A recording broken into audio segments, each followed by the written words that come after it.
4월 25일 금요일입니다. 오늘 우리에게 주시는 하나님의 말씀은 잠언 19장 13절부터 20절까지의 말씀입니다. 미련한 아들은 그의 아비의 재앙이요 다투는 아내는 이어 떨어지는 물방울이니라. 집과 재물은 조상에게서 상속하거니와 슬기로운 아내는 여호와께로서 말미암느니라. 게으름이 사람으로 깊이 잠들게 하나니 태만한 사람은 줄일 것이니라. 계명을 지키는 자는 자기의 영혼을 지키거니와 자기의 행실을 삼가지 아니하는 자는 죽으리라. 가난한 자를 불쌍히 여기는 것은 여호와께 꾸어드리는 것이니 그의 선행을 그에게 갚아주시리라. 내가 내 아들에게 희망이 있은즉 그를 징계하되 죽일 마음은 두지 말지니라. 노하기를 맹렬히 하는 자는 벌을 받을 것이라. 내가 그를 건져주면 다시 그런 일이 생기리라. 너는 권고를 들으며 훈계를 받으라. 그리하면 내가 필경은 지혜롭게 되리라. 오늘 우리가 함께 읽은 잠언 말씀 중에 가정에 관한 부분에 대해서 집중해서 보고자 합니다. 13절을 보시면 미련한 아들은 그의 아비의 재앙이요 다투는 아내는 이어 떨어지는 물방울이라고 말씀하고 있습니다. 미련하다를 다른 말로 표현해 보면 지혜가 부족하다라고 표현할 수 있을 것 같습니다. 잠언의 주제가 지혜이기 때문에 그 주제와도 잘 맞는 것 같습니다. 그러면 지혜 없는 아들은 아비의 재앙으로 우리가 생각해 볼 수 있습니다. 그렇다면 왜 지혜 없는 아들이 아비의 재앙일까요? 우리가 잠언의 여러 부분을 통해 알 수 있듯이 지혜는 나의 바램을 이루어주는 지혜와 거리가 멉니다. 성공하기 위한 지혜, 나의 꿈을 이루어주는 지혜, 손해 안 보고 살기 위한 지혜가 아닙니다. 잠언에서 말하는 지혜는 하나님을 아는 것입니다. 하나님을 진정으로 안다면 그것은 믿음으로 나아갈 수밖에 없습니다. 그리고 하나님을 믿는다는 것은 하나님을 알고 하나님이 존재한다는 것을 인정하는 것뿐만 아니라 하나님께 순종의 삶 또한 포함되어 있습니다. 즉 잠언에서 말하는 지혜 있는 자는 하나님을 알고 하나님께 순종하는 자라고 할 수 있습니다. 다시 본문으로 돌아가서 지혜 없는 아들은 하나님을 알지 못하고 하나님께 불순종하는 자입니다. 하나님의 율법으로부터 벗어난 자이고 하나님의 백성이기를 포기한 자입니다. 그렇기 때문에 미련한 아들은 재앙인 것입니다. 하나님을 모르는 인생은 소망 없는 인생이며 그 인생은 결국 망한 인생입니다. 개인의 인생도 망한 것이지만 본문처럼 아비의 재앙이기도 합니다.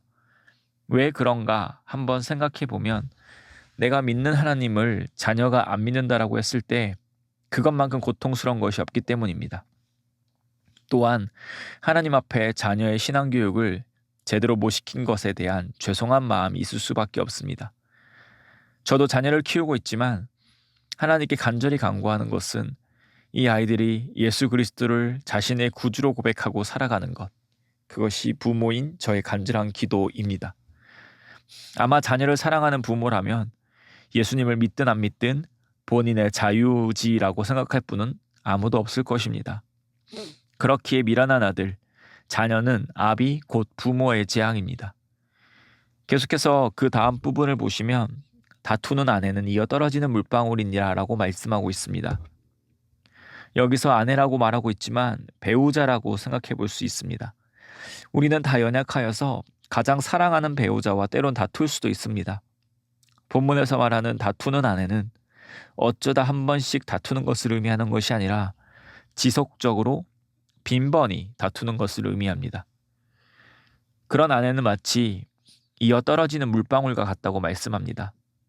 이어 떨어지는 물방울이 무엇일까 살펴보니 고대 이스라엘 집은 지붕이 평평했습니다. 그리고 그 당시에 지을 수 있었던 그 재료로 인해서 집 안에 물이 새는 일이 흔했다고 합니다. 물이 새어서 물방울이 집에 똑똑 떨어지는 것을 한번 생각해 보시죠. 집에 물방울이 떨어지는 것, 그것 자체는 크게 문제될 것이 없습니다. 그런데 고요한 밤 모두가 잠든 상황을 생각해 보시죠. 물방울이 떨어지면서 소리가 납니다. 그런데 그 소리가 쉬지 않고 계속 난다라고 한번 생각을 해보시죠. 예민한 사람은 밤새 그 소리 때문에 잠을 설치게 될 것이고 그 소리가 끊이지 않는다면 정신적으로 몹시 피폐해질 것입니다. 이것과 같은 이유로 빈번히 다투는 배우자와 함께 산다라는 것은 몹시 고통스러울 수밖에 없음을 지금 말해주고 있는 것입니다. 13절에서 미련한 아들, 다투는 아내에 대해 이야기한 후에 14절에서는 이와 대조적인 대상에 대해 말씀합니다. 바로 슬기로운 아내입니다. 집과 재물은 조상에게서 상속하거니와 조상에게 물려받는다라는 건 사람으로부터 받는다라는 것이죠. 그러나 슬기로운 아내를 맞이하는 것은 하나님께로부터 은혜로 주어지는 것임을 말씀합니다. 슬기로운 아내가 있는 가정은 분명 평화가 있을 것이며 기쁨이 가득할 것입니다. 이것은 이 사람의 노력으로 얻어질 수 있는 것이 아니라 하나님의 은혜로 되어짐을 본문은 말하고 있습니다. 그렇다면 13절, 14절을 연결시켜보면 어떨까요? 자녀의 문제, 배우자의 문제, 즉 가정에서 일어나는 문제는 사람에게 있어서 몹시 고통스럽습니다. 가장 가까운 자들이, 가장 사랑하는 대상이 나에게 고통을 끼치는 문제라면 그 인생은 재앙과 같을 것입니다. 그러나 이런 문제들은 사람이 어떻게 할 수 없는 문제입니다. 부모가 원하는 대로 자녀들은 결코 자라지 않습니다. 배우자 또한 나와 동등한 사람이기 때문에 배우자를 변화시키기란 불가능합니다. 나의 연약한 부분을 나도 바꾸기 쉽지 않은데 타인을 바꾸는 것은 거의 불가능에 가까운 일이기 때문입니다. 그렇기에 가정의 평안과 행복은 하나님께 간구할 수밖에 없는 영역입니다. 하나님의 은혜를 구해야만 합니다. 그렇기에 우리의 우선순위가 중요합니다. 지혜로운 아들을 만들기 위해, 슬기로운 아내를 만들기 위해 모든 노력을 기울이는 것이 가장 최선의 내용이 아닙니다.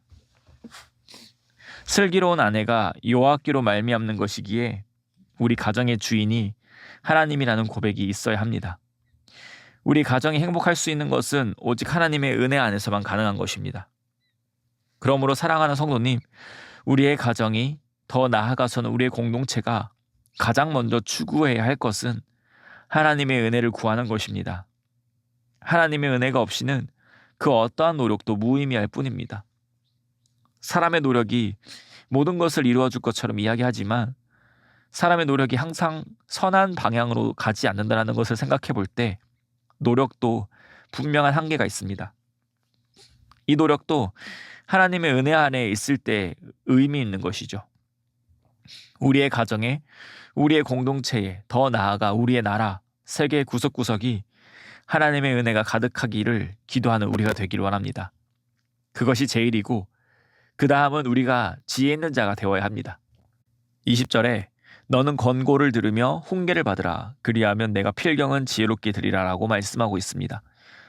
우리가 주님의 은혜 안에서 권고를 듣기를 힘쓰고 훈계받기를 즐거워해야 합니다.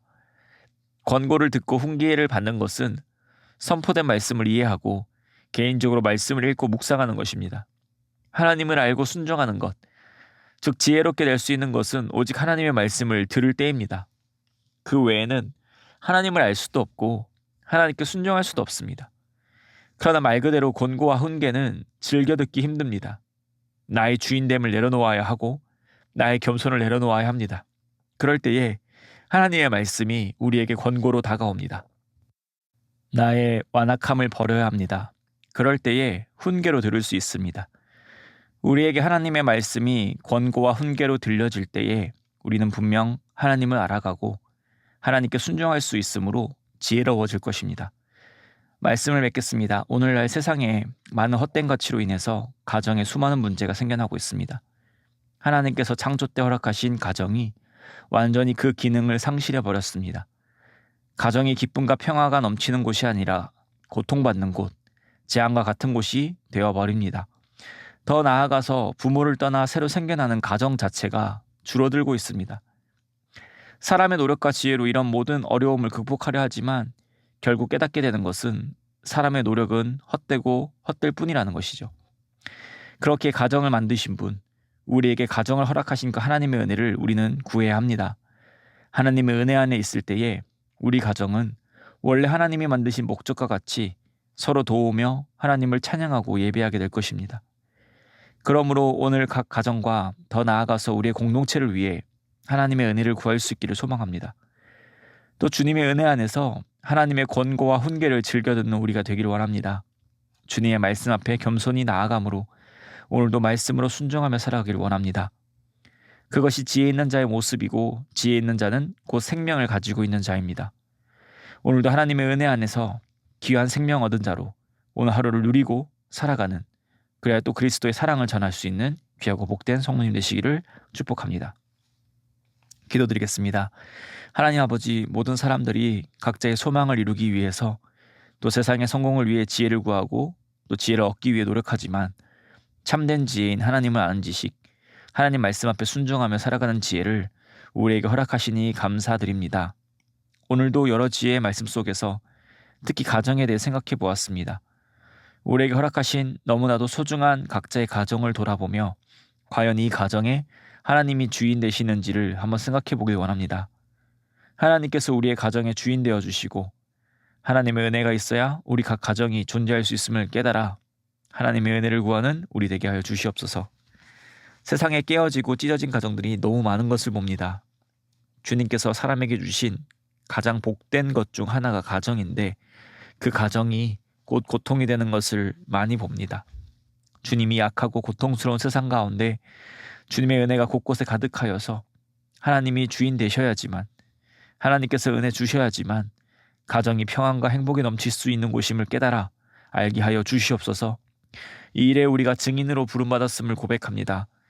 우리가 하나님의 말씀으로 권고를 받고 훈계를 받음으로 주님의 뜻을 더욱더 분명히 깨달아 알게 하시고 그 깨닫는 말씀을 지켜 행함으로 참 위로와 참 평안이 하나님 안에 있음을 전하는 복음의 전달자들 되게 하여 주시옵소서. 오늘도 하나님의 은혜로 우리의 삶을 풍성히 채워주실 줄 믿사오며 이 모든 말씀 우리를 권하신 예수 그리스도의 이름으로 기도드립니다. 아멘. 우리 함께 나눈 말씀과 또 주간 기도 제목에 따라서 모든 소그룹 모임을 위해서 함께 기도드리겠습니다. 다락방 모임과 전도회 모든 모임들마다 예수 안에 상가족과 같이 은혜를 나누는 모임이 되게 하시고 우리 교회 안에 소외되는 영혼이 하나도 없는 사랑 많은 가정 같은 교회 될 수 있도록, 또 모든 소그룹 순장님들과 교회를 책임지고 섬기시는 우리 장로님들을 위해 함께 기도드리겠습니다. 담임 목사님은 다음 주 목요일까지 제자훈련 지도자 모임인 전국 칼렛 이사포럼 참석으로 출타 중이십니다. 유익한 시간 보내시고 안전하게 돌아오셔서 더 힘차게 목양하실 수 있도록 함께 기도해 주시기 바랍니다. 우리 개인 제목과 합심 제목으로 함께 기도드리겠습니다.